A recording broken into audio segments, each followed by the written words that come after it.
Hi, in this video I'm to present a written work titled Holocaust, Young Diarists, Foundations of Strength.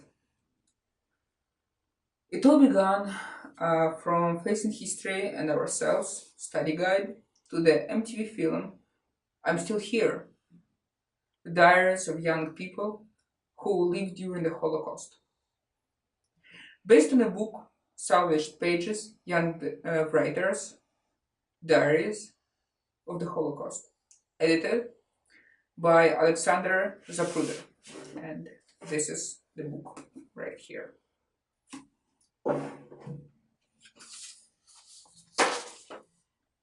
I would like to also make mention of the resources made available through Scott Library at York University.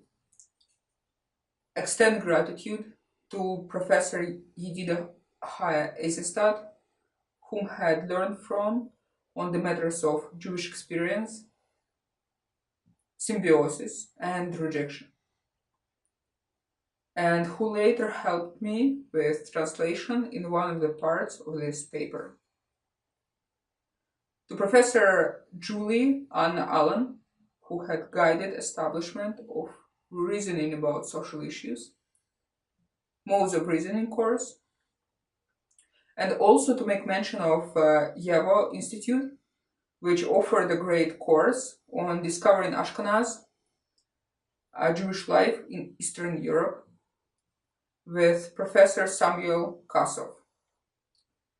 And of course, Wikipedia, Google, and Yandex for helping me with navigating in the search through extensive amount of scholarship and additional material produced over centuries, beginning from the raw findings and testimonies already combined into books, articles, papers, unimaginable accessibility and convenience some 100 years ago. At the same time, imagine yourself without the online resources today.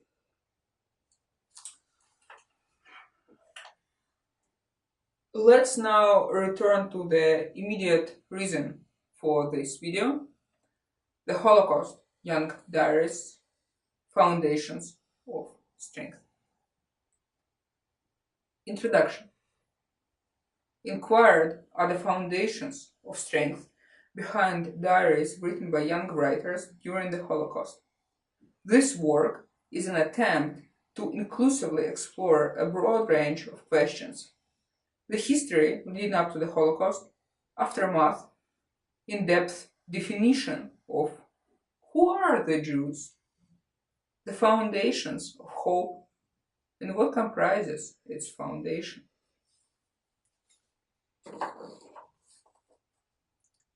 Diaries. Diaries are personal objects, objects of substance.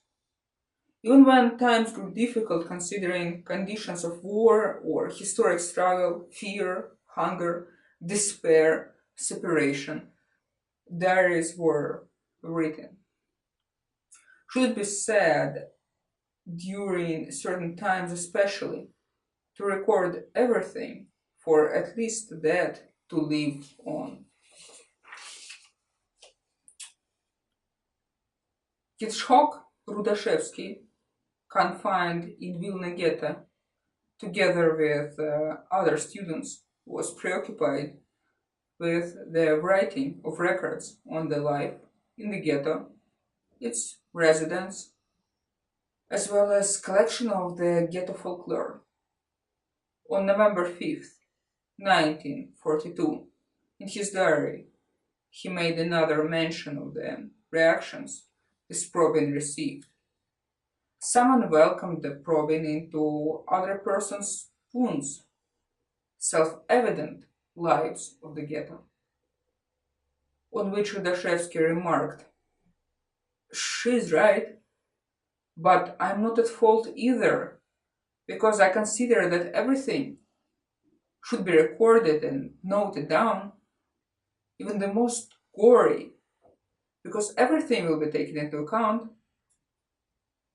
Returning to the matter in another entry on December 7th, 1942, with potential of liberation and hopes, but not on sight. Hitchcock Rudashevsky records apartment visits with his friend to continue gathering answers to serve the foundations for history to accordingly mount itself upon.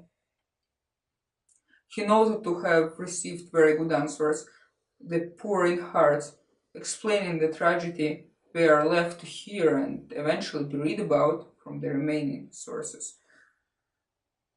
Encouraged to write, children, with an understanding that this is to be the history, perceiving the better in this way. Could writing and those records be also a form of resistance in itself? The refusal to subdue into what is recorded to have been also mentioned. What do you say, children? This is what the Führer made of us. The diaries, which were gifts given for birthdays or holidays, leather, cloth-bound, embossed in gold, ink pens, pencils, calendars, the stolen scraps of paper, found pencil stubs, cheap paper notices, brown bags. Describing the ghetto, Hitchcock Rudashevsky wrote in his entry on October 2nd, 1942, "Here Germans stood and laughed at the horror, and Jews walked around near the ruins and bit their lips until they bled in misery and shame. Here, here, here." On the black walls is inscribed in blood and tears all our tragedy and pain. As I look at the ruins, an uncanny feeling comes over me to see how Jews putter around there. I to crawl between the bricks, pieces of wallpaper, tiles, and it seems to me a lamentation ascends from the black crevices, from the stale halls. It seems to me that the ruins are weeping and importuning, as though lives were hidden here. The book, Salvaged Pages, Young Writers, Diaries of the Holocaust, edited by Alexandra Zapruder, presents immediate world reporting and external world chronicling. Moreover, the internal world perspective. Anonymous girl within the walls of the Lodz ghetto included in recorded the rations of food which are becoming noticeably worse and worse, and purchases meager, often rotten and stinking.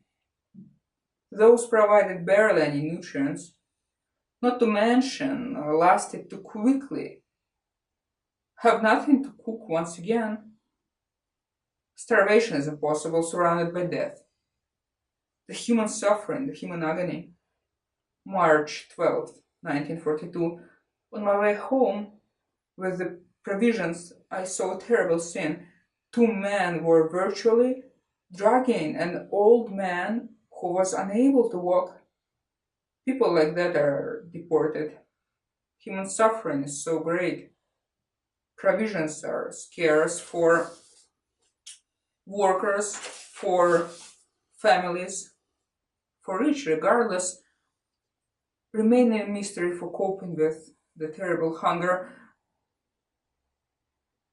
But since the chairman, Mordechai Chaim Rukovsky, the head of the Jewish Council of Lodz, gave out this zucchini to be cooked, why can't I have some?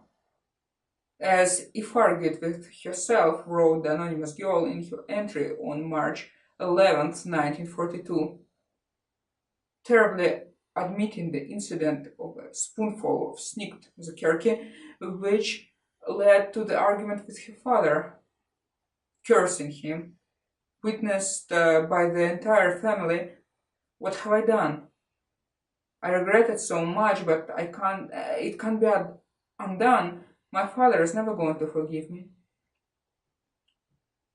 Elsa Ostreicher, a cooking teacher and cookbook author in Berlin, who was deported to Theresienstadt in 1942, calligraphed poem from a fellow inmate reads: "What is of value remains of value in Berlin or Theresienstadt. The benevolent housewife teaches and cooks, and also fills our stomachs up in the camp, works with understanding and with heart, preventing stomach pains." In her article Jewish Food and Recipes of Our Lives, written for Tablet magazine, Marjorie Ingall narrates: waves of Jewish immigration and emigration are reflected in our cookbooks. They show how we cling to selfhood and place through recipes, using food to acclimate to new settings and mourn the ones we have had to leave. Development of anti-Judaism into anti-Semitism. The year of 1213 BCE is marking the approximate time of the exodus from Egypt. The first temple is to be built in the year of 957 BCE and then destroyed in 586 BCE by the Neo-Babylonian Empire. The destruction is to occur during the conquer of Jerusalem. Concurrently, a fragment of the population of the Kingdom of Judah becomes taken into Babylonian exile. The second temple is then built in 515 BCE and destroyed in 70 CE during the Great Revolt. The resistance of the Jews in Judea against the oppression of the Roman rule. As Christianity originates as the Jewish sect, Christians begin to challenge the beliefs of the Jews and the non-acceptance of Jesus as the Messiah. On the contrary, some Jews are arguing the presence of Christians as a threat to the Jews. In the year 393 CE, Rome adopts Christianity. The 4th and 6th centuries become crucial in forming the foundation for the later relations between the Christian and the Jew. As monarchy develops, the looming power becomes authoritative over spiritual and secular affairs. State regulations of the Jews become established through their own law. The Theodosian Code and the Justinian Code established the initial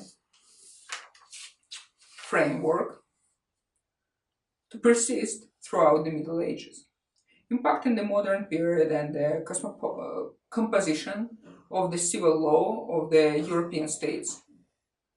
Balance between tolerance and violence became a concerning thin line.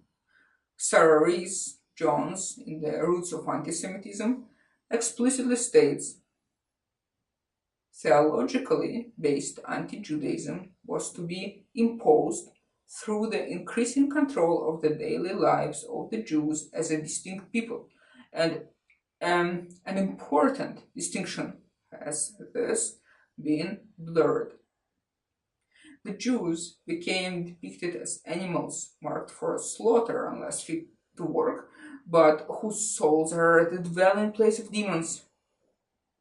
Theological matters significantly interlaced with the authoritarian rule. The church became inseparable from the imperial rule, monarchy and Christianity gaining momentum in part due to adoption of Christianity by figures of power. In addition, Jones sets forth concise narration. In some cities, the substantial presence of wealthy and powerful Jewish families was seen as a threat to Christianity.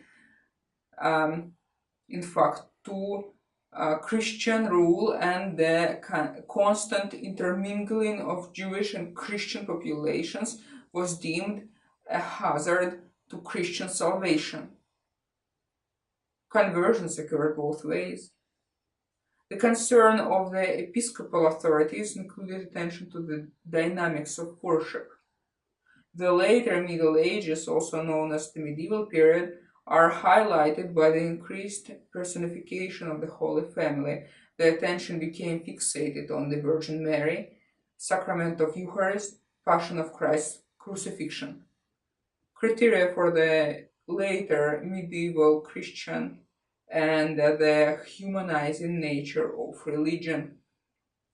The Jews became intensely viewed as the Christ slayers, and the murderous Jew.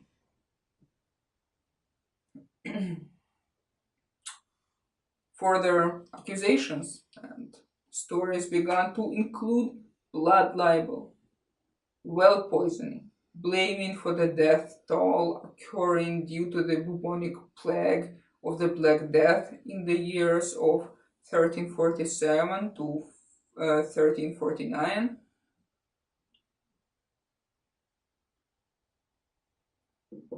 The causes of plague became discovered in the late 19th century.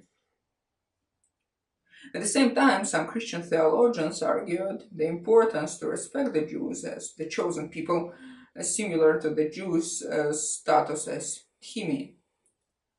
Dhimmi, a non-Muslim citizen of an Islamic state, literally protected person. In the areas acquired during the Muslim conquest and under the Islamic rule, papal bulls and letters condemned violence against the Jews, Jewish property, disrespect for Jewish religious ceremonies, cemeteries, and synagogues. Violence persisted in reality. Ghettos became constructed as physical separators between the Jews and the Christians. On the contrary to the ghettos of the Holocaust, the medieval ghettos became spaces of relative security for the Jewish communities. Jews were to wear distinctive markers. Overall, interactions between the Jews and the Christians were restricted and supervised. Conversion efforts remained continuous. The Spanish Inquisition, established in 1478, represents the determination and excessive zeal to convert the Jews and the Muslims into Catholicism. The limitations of the Inquisition's legal authority were to condemnation of Christians on the charges of heresy. The Inquisition remained unauthorized to prosecute the Jews who have maintained faith. Conversion from Judaism or Islam into Christianity neither assured acceptance nor trust.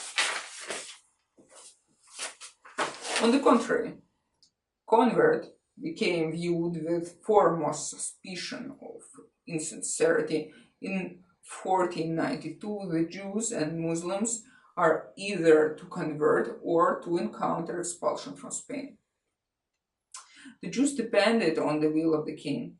In 1290, Edward I expelled the Jews from England. Resettlement became allowed only in the year of 1655. The economic factor had been significantly considered to evaluate the Jews' value to the crown. Expulsions occurred from France and Spain in the year 1492 and from certain areas of Germany throughout the 16th century. In addition, the Jews throughout centuries independently fled from the accusations, persecution, pressures of conversion, heavy taxation. Despite the conditioning and the persecution, development of the Jewish identities, culture, schools, and embracing of the traditional beliefs continued. Condemnation flared on the regular basis. One of the manifestations became confiscation and burning of the sacred texts in 1239 France. Pope Gregory set an investigation based on the religious concerns, resulting in the burning of over 20 cartloads of the Talmudic manuscripts, which were found to be condemned and heretical. Consecutively, the freedom to study the relationship between Christian and Jewish traditions became a restraint. In 1552, the Talmud burned in Italy and in 1757 in Poland. During 1648 to 1657, Poland becomes torn apart by the Civil War and the peasant uprising led by the Cossacks. The years of 1648 to 1649 are accented by the Khmelnytsky uprising. The Jew in the medieval world contributes narration. The Cossacks, under their leader Khmelnytsky, united the Ukrainian peasants and the wild Tatars against the heretical Poles and the unbelieving Jews. The suffering that the Jews now underwent are almost too horrible to relate. In the year of 1654, Russia turns against Poland. In 1655, Sweden approaches from the north. Jews were defenseless and became massacred throughout the land. The Jews had been continuously perceived as immediate oppressors due to involvement in country's commerce and leaseholders, and as leaseholders, tax collectors, inn and pub holders. Polish-Lithuanian Commonwealth accorded variety of areas for the Jews to earn necessary income. Historically, the limitations laid upon the Jews by the authorities made the areas of earning the means for living very narrow. As the Polish-Lithuanian Commonwealth declines, the Cossack hetmanate emerges, and territorial expansion of the Tsardom of Russia occurs. The Polish influence over Cossacks' Ruthenia, later known as Ukraine, came to an end. Poland is partitioned 3 times between Russia, Austria, and Prussia in the years of 1772 to 1795. Polish-Lithuanian Commonwealth is to cease existence under Poland's reappearance in 1918. Westward expansion of the Russian Empire substantially increased the Jewish population. The Polish arenda system and alcohol sales to the peasants had been foreign to the Russian Empire. Moreover, Russian Empire had been mindful of the rooted Russian Orthodox belief system. Interactions between the Jews and the peasants were undesired. Furthermore, Christian merchants raised concerns of effects on the local commercial interests, since complete expulsion of the Jews from Russia or conversion to Russian Orthodoxy had not been successful. The Pale of Settlement becomes established by Catherine the Great in the year of 1791, inclusively encompassing legal commercial boundaries. The 18th century Europe experiences the period of enlightenment. Centered in France, Age of Enlightenment becomes intellectual and philosophical movement to separate the ideas of the church and the state. Authority of the monarchy and the church become undermined, leading to the later political revolutions. The Russian Enlightenment of the 18th century became accompanied by the Russian government's active encouragement of secular studies. In the early 19th century, Eastern Europe occurs the Jewish Enlightenment, or the Haskalah. Societies engaged in serious consideration and debate surrounding the place of the Jews, emancipation, secularization. Concurrent are the 3 waves of the Jewish emancipation.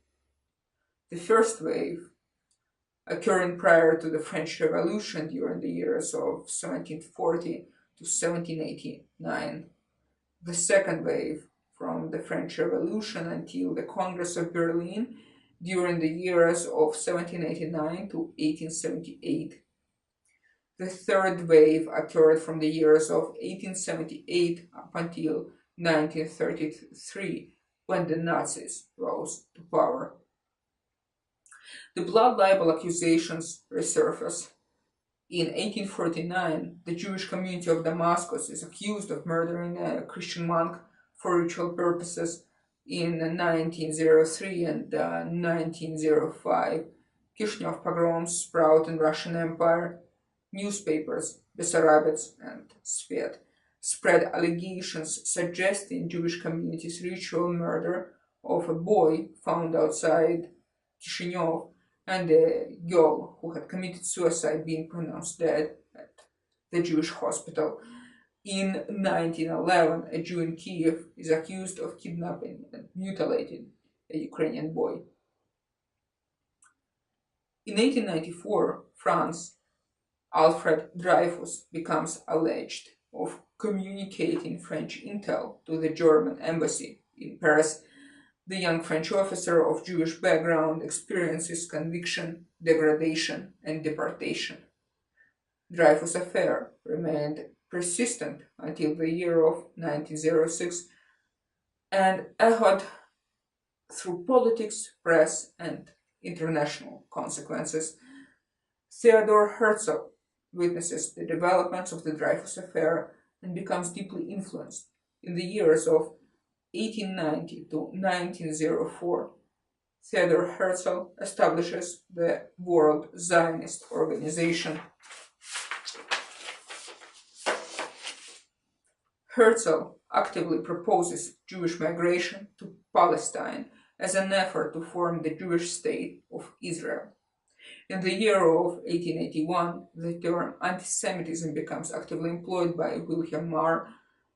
On the contrary to anti-Judaism, anti-Semitism originates as an overall aversion to the Jews.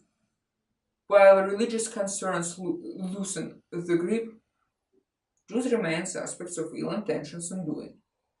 The legacy remained. Neither conversions nor emancipation proved to have been sufficient to ease the rooted differentiation of culture. Jews remained the scapegoats needed to have been. Marr narrowed the understanding of anti-Semitism to racial characteristics of the Jews. Anti-Semitism became a brew of religious, political, economic, social, and racial intolerance.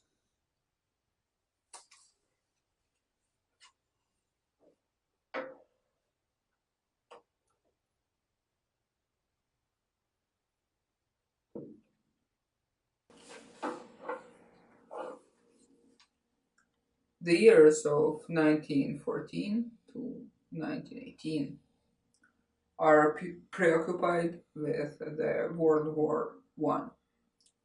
The war is considerably remembered for the deadly trench warfare resulting in unbearable conditions and increased death toll. The Jews contributed by serving in accordance with the duty in the country of residence. Military rumored suspicions of treacherous nature of the Jews. In 1918, stab in the back myth arises, stipulating betrayal and overhaul of the monarchy through German Revolution of 1918 to 1919, leading towards Germany's decline. The myth is to become employed during the Nazis' rise in 1933 and subsequent dictatorship, censorship, and manipulation of history. Emerged economic depression and notions of nationalism prompted answers. People demanded uncomplicated responses during particularly complicated times. Escalating frustration and blame found scapegoats in the Jews and other minorities. Founded in 1920, the National Socialist German Workers' Party became eager to support and uprise public agitation, suspicions, and concerns.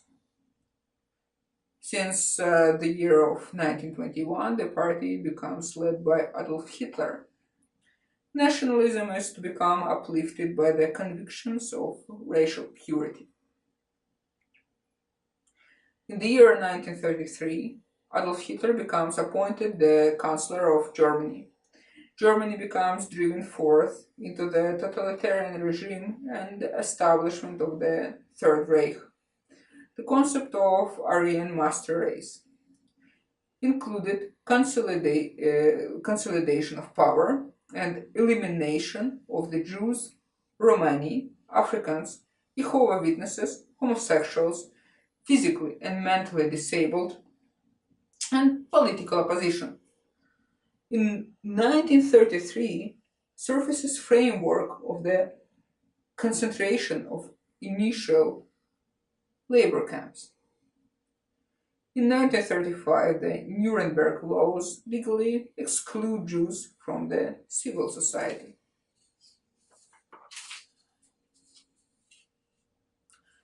The World War II breaks out in the year of 1939. The elimination becomes to also encompass Soviet citizens and Soviet prisoners of war, communists, ethnic Poles, other Slavs, Freemasons. Concurrently, the Jews are becoming introduced to the ghettos and the gruesome reality of the seemingly inconceivable coming genocide. The Jews face deportation and mass murder during the years of 1941 to 1945. The Jews are systematically exterminated. Propaganda and nationalism leading to the Holocaust.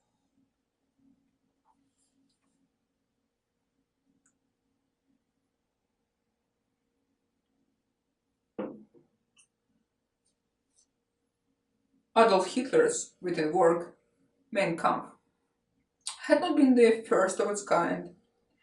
In 1517, Martin Luther produces and distributes the 95 Theses, also known as the Disputation on the Power of Indulgences.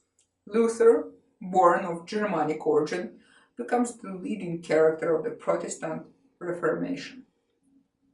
Simultaneous enthusiastic efforts to convert the Jew through religious reform do not achieve the desired outcome. Situation takes a bitter turn of hostility towards the Jews and results in the work titled On the Jews and Their Lies. In 1849, William Marr produces an anti-Semitic pamphlet addressing the Jewish question. Marr is to later denounce the initially introduced outlook as insubstantial and lacking accuracy. Nonetheless, in 1879, the way to victory of Germanism over Judaism appears. William Marr assents the racial conflict between the Jews and the Germans, a simulation pronounced unrealistic based on the racial factor.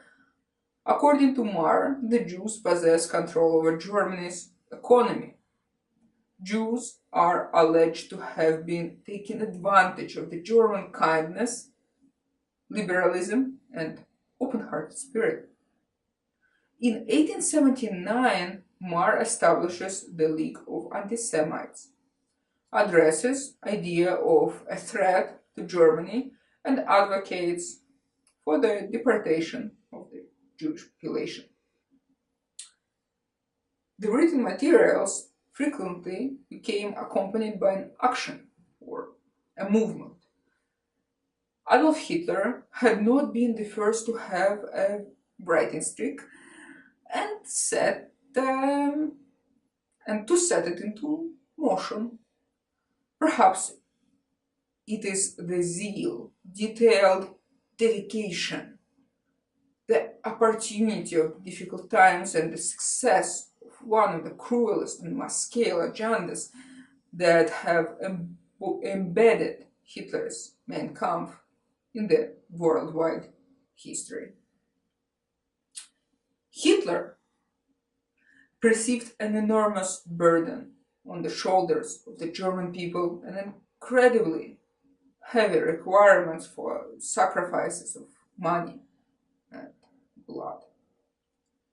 Simultaneously, all are in vain due to the slow extermination of Germanism and deficiency of leadership with vision of non-theoretical propaganda leaders. As National Party gains momentum, Germany becomes submerged into the totalitarian regime and the establishment of the Third Reich.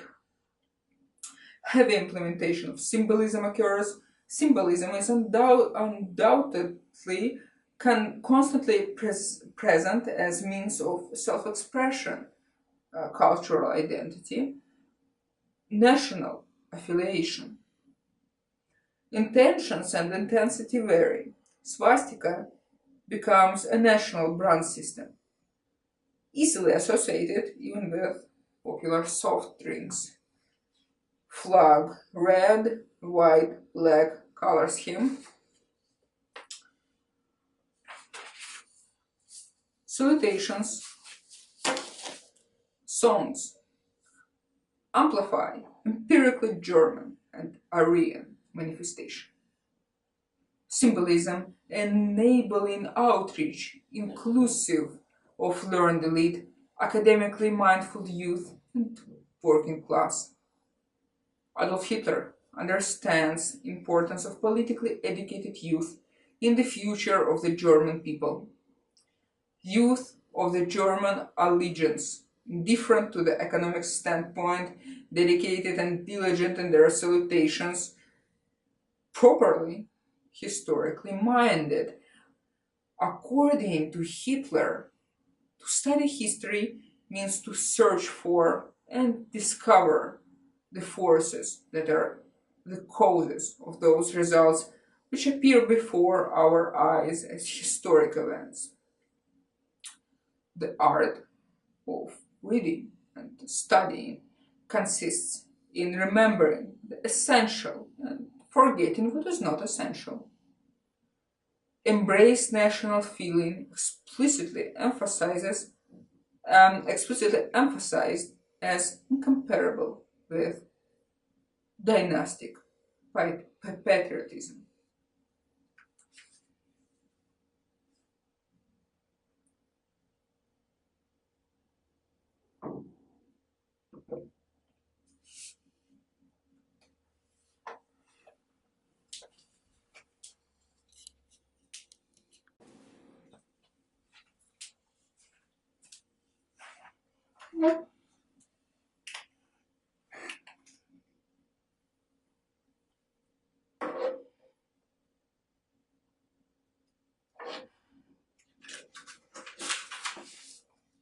Academia, enemy of the ideological thinking, became tactical objective and required strict regulations. Dictatorship supported neither by civil nor by military law seamlessly but surely implemented the nationalist vision of the upcoming Third Reich. Peter Drucker, born in Austria-Hungary, attendee and then lecturer at Frankfurt University, prepared to leave concerned by Hitler's plans for Germany, remained hopeful for the fears to prove themselves baseless. However, in 1933 is to depart for London. In later written work, Adventures of a Bystander, Drucker is to witness the Nazis' commissioner's appearance at the faculty meeting. Commissioner announces Jews to become forbidden on university premises and to be dismissed without salary. Moral address concluded by a choice between obedience or placement in a concentration camp and an assurance of funding for physiology and racially pure science. Victor Klemperer, born in German Empire, recognized frontline World War I veteran and professor at Dresden Technical University, accounts the events in a diary of the Nazi years. Immersed in the wishful thinking of his wife Yeva's health and the completion of a quiet house, so hopefully envisioned by her, musing on the image of France, to the invasion of the distressing songs and marches advancing from the window, Klemperer's academic involvement becomes reduced and classes decreased. Supposed voluntary deductions for winter aid and national work become a burden to an already meager and unstable budget. Academic administration, professors, and staff obediently adjust to the oppressive regime. Students are encouraged to adopt forward-looking approaches, national points of view, and become involved in activities portraying predominant interest to the nation. The theological journals, the Journal of the University Association, extensively soaked with the essence of the Third Reich. Dr. Annemarie Kochler, surgeon at the Johannetier St. John's Hospital in Heidenau, related the nurses to stand up and raise arms in the Nazi greeting to the Horst Wessel song that regularly escaped from the loudspeakers. Even a class of 14-year-olds becomes accustomed to reciting the song. Albert Einstein, born in Germany, accepts the offer from the Spanish Ministry of Education and the Spanish university. Disagreements with the regime do occur, and some leave with the Jewish colleagues. Others began to maintain safe distance from them. Some change perspective accordingly and say, one of the examples is narrated by Facing History and Ourselves, Martin Heidegger, a noted philosopher whose thoughts on freedom inspired students like Hannah Arendt, now told his students and colleagues that Germany's soul needed fresh air to breathe, and National Socialism would provide it. He argued that freedom of inquiry and free expression were negative and selfish ideas. Heidegger encouraged students to live up to their obligations to the national community in both thought and deed. Hannah Arendt, early inspired by thoughts of freedom conveyed by Heidegger, later produces a reflection of the Eichmann trial in the book Eichmann in Jerusalem, a report on the banality of evil. Totalitarian regime is to utilize the press, which becomes means of national and international communication. Program of terror and intimidation is concealed and glossed. Peter Drucker introduces Hess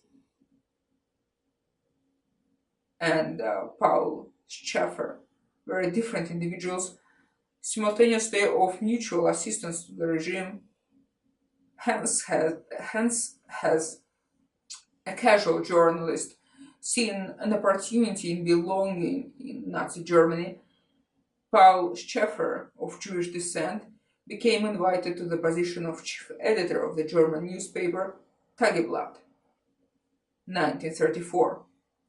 Confident in his abilities and ambitious, Schaeffer's employment at the times when Jews restricted from public positions and even spaces clearly decided based on the need for international representation of the nationalist Germany. Paul Schaeffer is to appear in response to pogroms, rallies, and other events in need of clarification. Schaeffer and the Tageblatt are to disappear into history in 1936. Newspaper closed in 1939. Gestapo is to monitor transmissions of information overall. Individuals, gossip, all felt of interest. Establishment of the program of terror and intimidation, language manipulations is to become inclusively significant approach of the Third Reich. Under these circumstances are to arise challenges to predict future developments, to know real from fictional messages. Victor Klemperer in I Will Bear Witness, 1933 to 1941, a diary of the Nazi years, describes in his entry on February 15, 1934. And then the hope that this state of boundless tyranny and lies must collapse at some time never completely disappears. Fallacies are implemented contrary to ambiguity, direct, confidently rational in their irrationality. Those included the new form of poisoning the well, language manipulation, discreditation of meanings, interpretations, reality.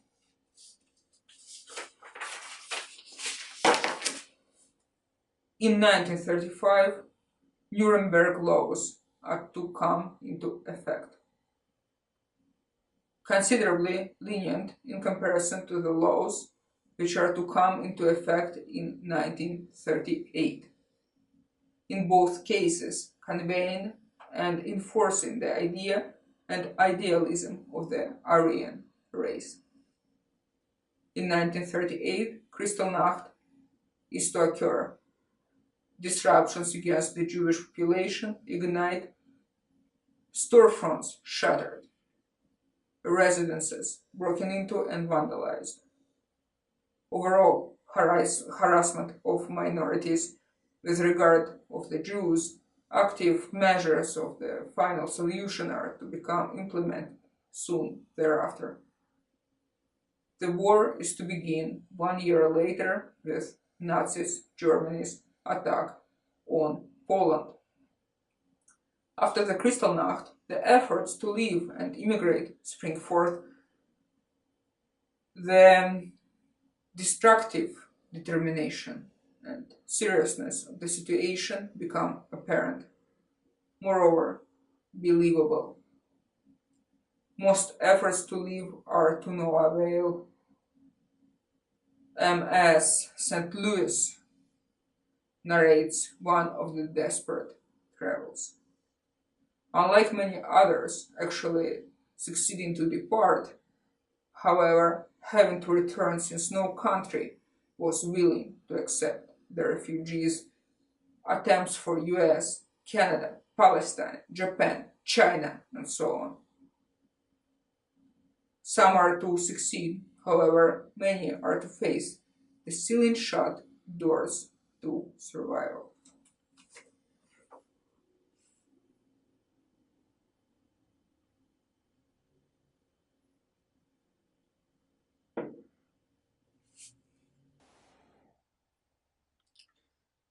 As 1940 comes around, Victor Klemperer mentions the need to sell the house and move into special housing for the Jews. Conditions worsening, some receiving assistance from the non-Jews, decisive to help even during the regime. On June 22nd, 1941, the Germans carry out a surprise attack on the Soviet Union. Advancements are to create better conditions for the final solution to the Jewish question. On October 25th, 1941, thousands of deportations occur from Berlin to Lodz. The year of 1942 is to become the deadliest year.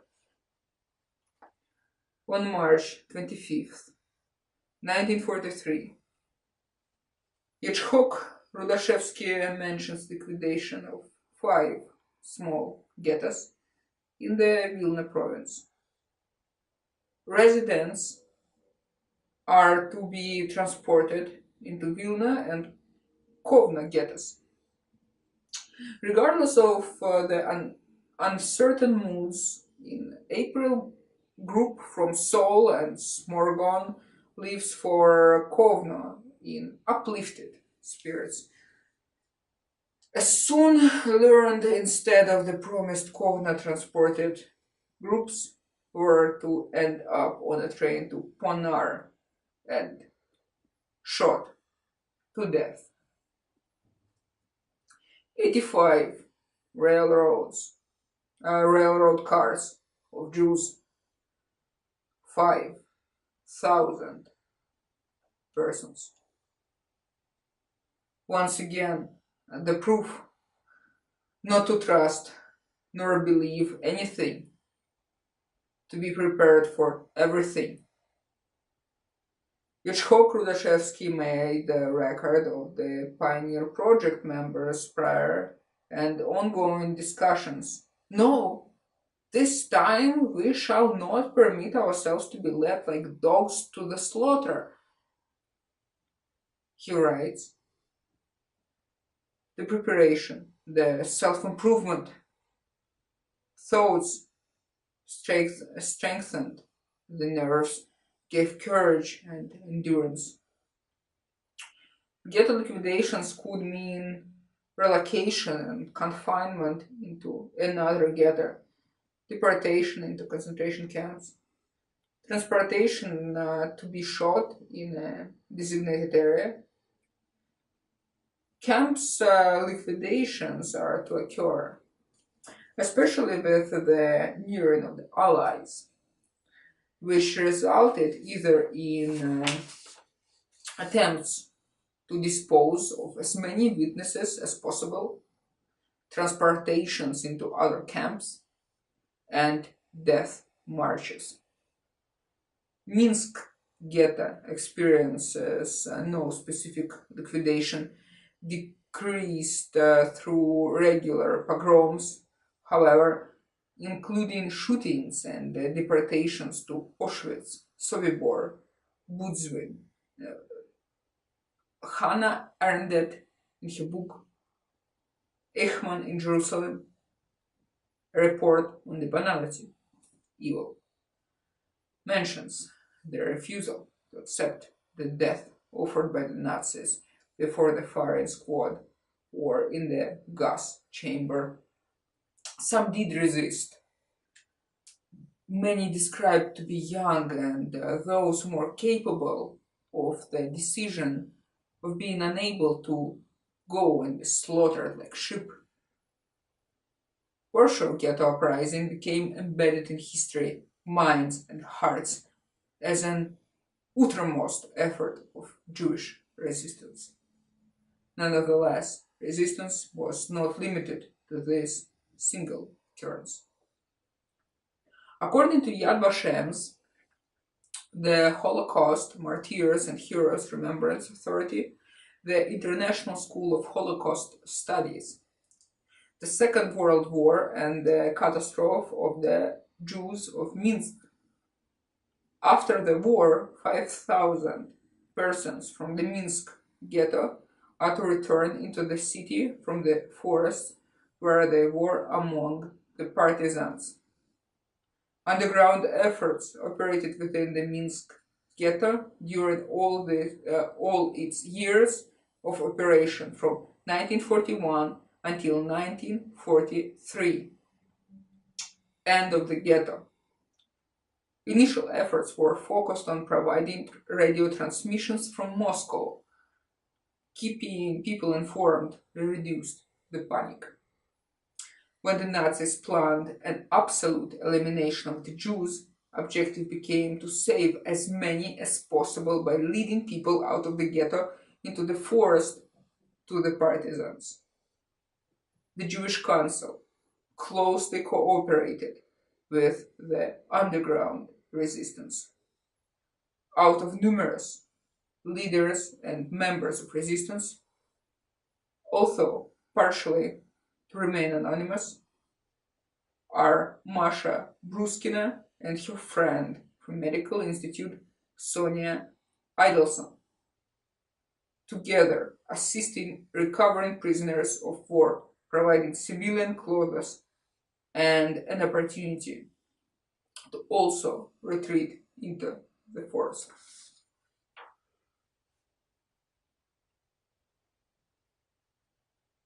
Where was God?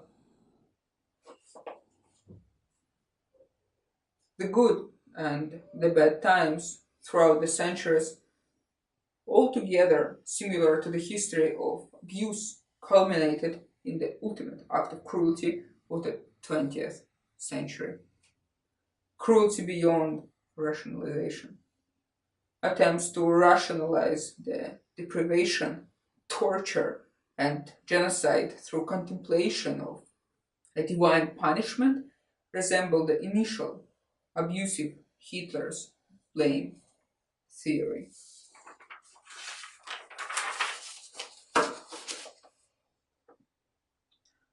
Abuse is an infliction of physical, emotional, or psychological suffering and detriment.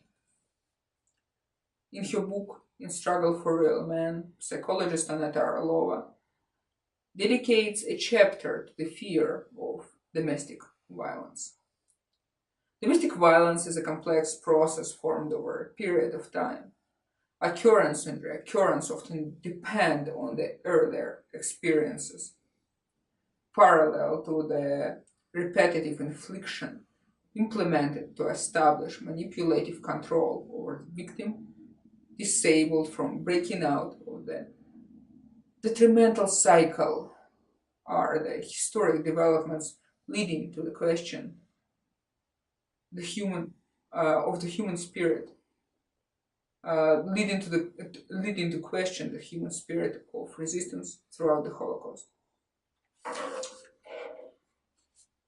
David Rauset, survivor of Neuengamme and Buchenwald concentration camps, details in Les Jours de Notre Mort Nazis' use of enforcement for their victim to seize a firm identity and to destroy the very core for human beings to lie to their death. As chimney ceased, smoke cleared, flames of the World War II and gunfire settled, Holocaust left many to question the presence and the very existence of God. Witnesses of children smashed, young and old, tortured, sent into forced labor, operated upon, sent into crematoriums, gunned down, buried neither alive nor dead. Elie Wiesel, survivor, writer, and human rights activist, expressed, Never shall I forget that night, the first night in the camp, which has turned my life into one long night, 7 times cursed and 7 times sealed. Never shall I forget that smoke. Never shall I forget the little faces of the children whose bodies I saw turned into wreaths of smoke beneath a silent blue sky. Never shall I forget those flames which consumed my faith forever. Never shall I forget that nocturnal silence which deprived me for all eternity of the desire to live. Never shall I forget those moments which murdered my God and my soul and turned my dreams to dust. Never shall I forget these things, even if I am condemned to live as long as God Himself. Never. A rebuilding of human life and waiting for a return of someone from that other side that senselessly began and ended, the wait for the return of family and loved ones who could have become scattered in Israel, mass migration into USA, immigration to Canada, inclusion into the Soviet Union, or settlement in other corners of the world. Foundations of Hope questioned. What is hope when even a child from birth forms attachments to make sense of the world? How do you define hope? How do you define good? What to lean on if you do not have the foundation for it? Art Spiegelman, parents, Auschwitz survivors, illustrated the collision of world and personal history through In the Shadows of No Towers and the Events of 9/11. In Fears of Real Men, Aneta Arlova elaborates the inability for people to exist separate from generational past.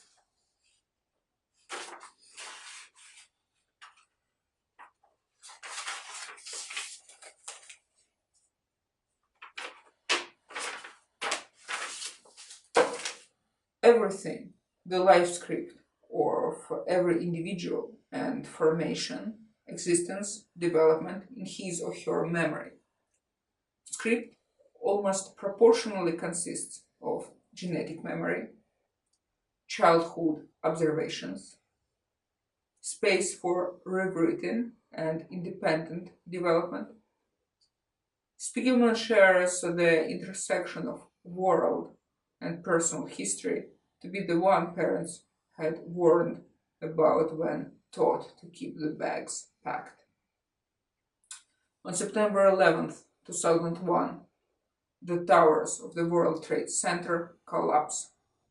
Someone is to hear the words of family and loved ones with whom years were spent together, burned and buried under the wrecked rock and steel of the buildings.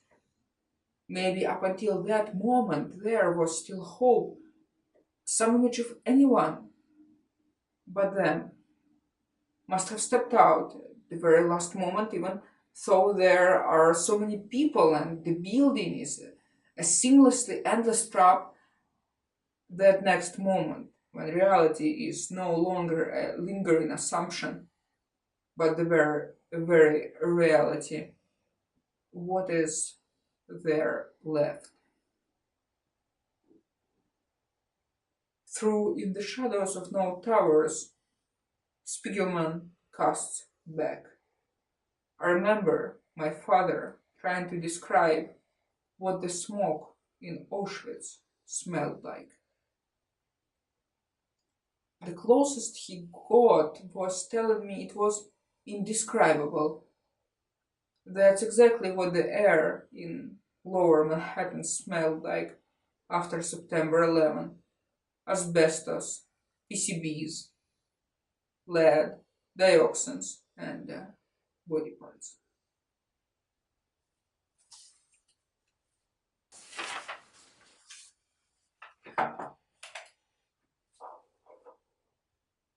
Who are the Jews?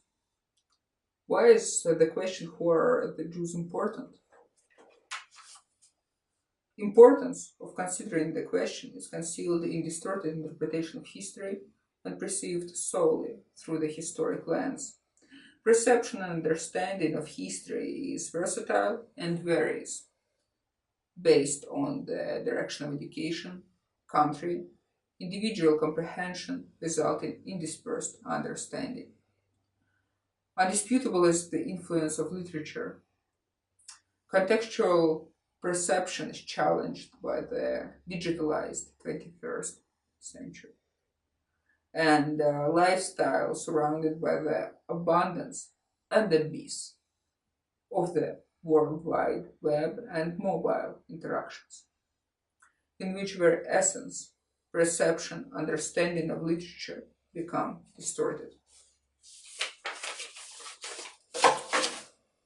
Human motivation, initially founded on the basis of very basic material concerns of food, clothing, and shelter.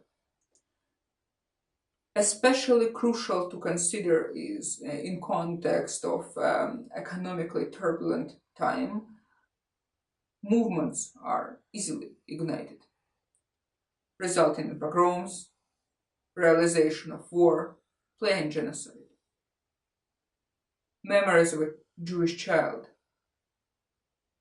They are burning our books, the Torah scrolls, the fire is dancing, a bizarre dance of death with one large scroll in the middle, twisting and turning.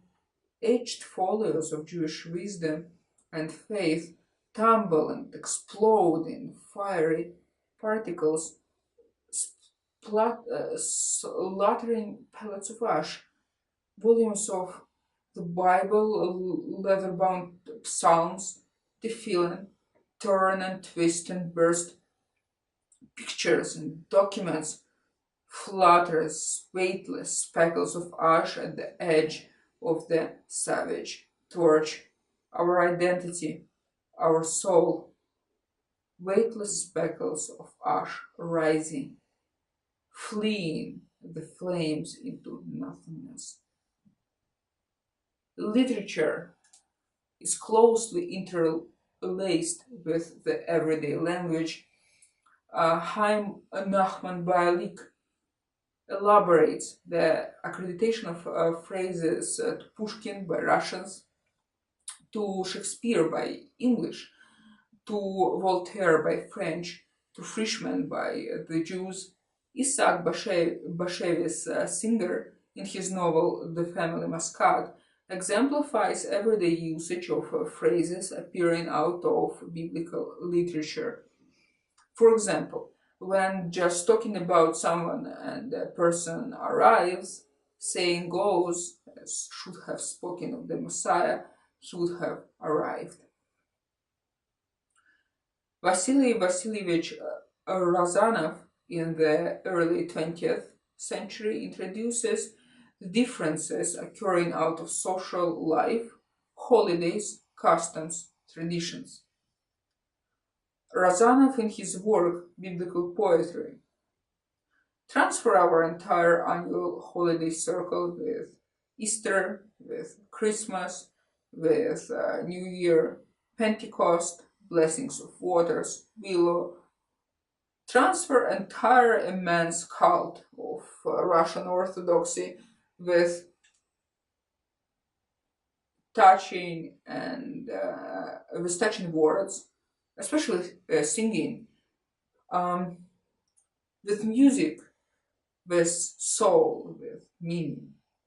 Under the roof of one home, little and poor, and spill it onto the king crawling there, onto grandfather and grandchildren, husband and wife, father and mother, sisters and brothers, cousins and aunts, cousins and uncles, sisters-in-law, fathers-in-law, mothers-in-law, distant, immediate, but inevitably connected genetically, kinderly, meaning all the holidays and all this cult pour into the very joints into their blood and juice of these people, and you suddenly beget holy Jewish family, and a solution to unsolved elsewhere yet in history question, holy propagation.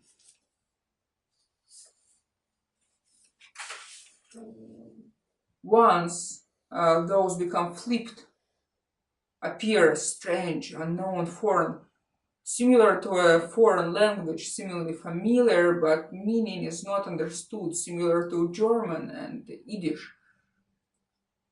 Rejection is recurring, especially before 21st century. Customs passed on over hundreds or even thousands of years of rich history. Complexity is either in challenge to find common language, rejection of collision of sides, often for some reason or numerous reasons related to domination rather than reaching an agreement of at least mutually beneficial relationship. And still, who are the Jews? Answer extends from previous. Considering the differences occurring from Rozanov's perspective and commonalities brought forth by Bialik, considering the broad history and fundamental psychological factors, Jews are a culture and a nation. Unity similar to, for example, Russian.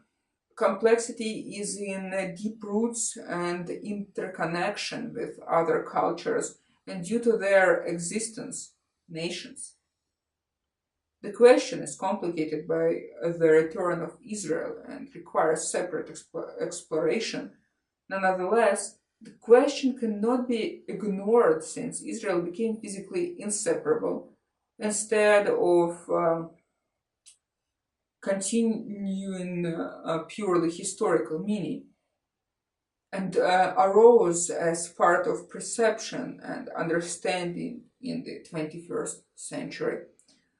Israel's appearance contributed to the global course of history and the concept of uplifting the world, disclosure of meaning, and underlining importance of texts and teachings. Sue Foster and Carrie Mercer, in the essay on the teaching the Holocaust through religious education, in the Teaching the Holocaust Educational Dimensions, Principles and Practices, outline scope of perspectives and divisions into religious community and deep covenantal relationship having to do little with being religious, identity through shared history and culture, commitment to Israel as a homeland, and religion of identity. Outside are Osip Mandelstam and Jacob Godin, who with their unique complexity admit the reader into distinctive inner world, propelled into the very core, detached from Pushkin and from Shakespeare and from Voltaire, into the depth of texts sent into flames, the depth and multitude of Israel's dimensions and intersections of pre-revolutionary Russia with its monarchic roots. Since the destruction of the temple throughout the centuries, Jewish literature conveys longing for the historical land of the forefathers and accords of messianic idea resulting in poetry, songs, hymns, prayers, through genre which became known as poem or song of Zion. In Russian, Sionide, in Hebrew, Shir Zion. Leonid Cassis, in Osip Mandelstam, Mosque of Judaism, introduces Osip Mandelstam's poem to the Judeans. Translations may vary, which emanates destroyed temple in the conditions of Judean night reconstructed in the morning prayer. Yakov Godin, in his poem New Prophet, transmits the messianic image emerging in the metaphorical death tombs of struggle.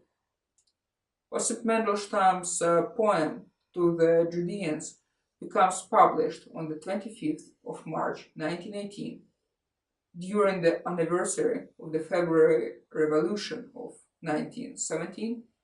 On the 26th of November, troops of General Edmund Allenby enter Jerusalem, and enthusiasm sprouts among national thinkers in Petrograd. On the 26th of November, Jerusalem is considered returned to the Jewish people, and a Zionist assembly is held in Petrograd. Here are the reason and pathways beyond its borders.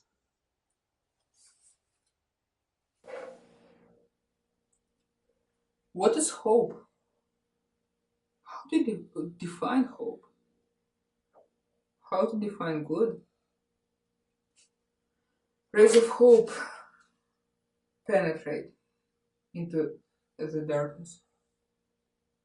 Darkness from which the path is unclear, perhaps only into the sky, and sky is stained with smoke and dream.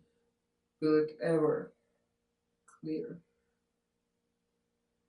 Capo in Jerusalem, directed by Yuri Barbash, states, the main cause of death in Auschwitz was hope. The darkness, like stains on the couch that are not really existent, only perceived but never seem to come off. Communication and transmission of the meaning is complicated. On the one side, war efforts with their national inclination, assailants, oppressors, and defenders collided in war. On the other side, current complexity of Israel answer to the previous two questions and to the question of God's whereabouts, scary to envision, to contemplate, to imagine hope. Envision hope, and upon your very soul and the very core of human being will be spit. You will be beaten well, outrun from every even little piece of earth, and then hope. There is something above and beyond us. There is something that becomes lost in history, and reasonable interrelation with the world and perception, casual interlacement of the 21st century and rationality.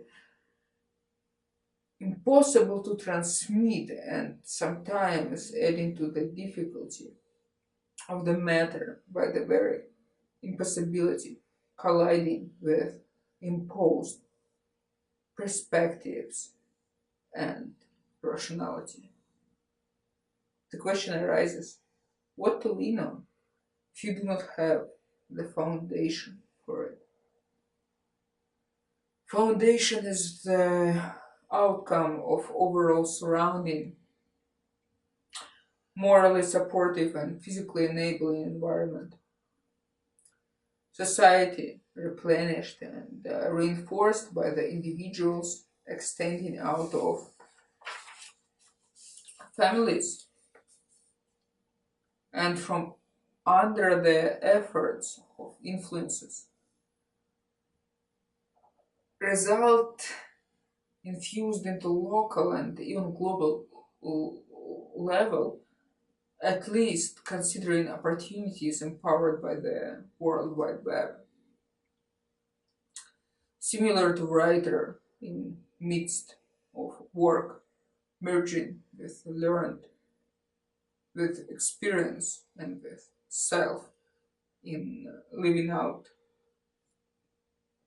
the moment. work process is seeping through life of self and generations. Writing itself as interactivity with the world, organically supervening into publication and emergence niche in which the process appears. Writer, process of writing, written work, develop perception of study and action interlaced, flow of which is mentioned by Chaim Balik. Drucker introduces a question whether bystanders are born or does one become a bystander. Dependency between birth and becoming is concealed in the environment and the surrounding into which the individual is born. However, even in such case occurs a separate and independent process of formation. Through the independent process, the independent book brought to life. Confucius states, education breeds confidence. Confidence breeds hope. Hope breeds peace. From the moment of birth, the world requires explanations. Even more so once entering into a dynamic society. Society upon which are to rely and expand horizons over a lifetime through participation and reflection upon observations and experiences. Nonetheless, education is insufficient without foundations beyond education. Education is an asset. However, the world cannot always be explained through reason alone. Peace begins from within, complicated by personal and non-personal histories. Neither peace means comfort, nor it is confined into solely material embodiment. Education and confidence, without a doubt, would provide certain security, happiness, even during times of challenge, sustainability. The question would remain, how does one reciprocate to another? Otherwise, how anyone, otherwise, how anything is to be shared and the human spirit to remain existent, what does one to share and why? Perhaps with all the knowledge, something an individual is to eventually ask themselves within and beyond the scope of reason.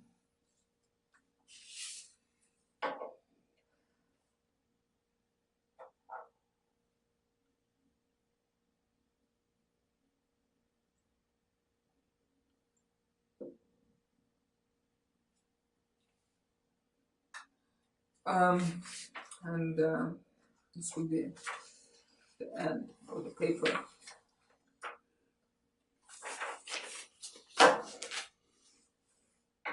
The bibliography is to follow. Thank you for watching.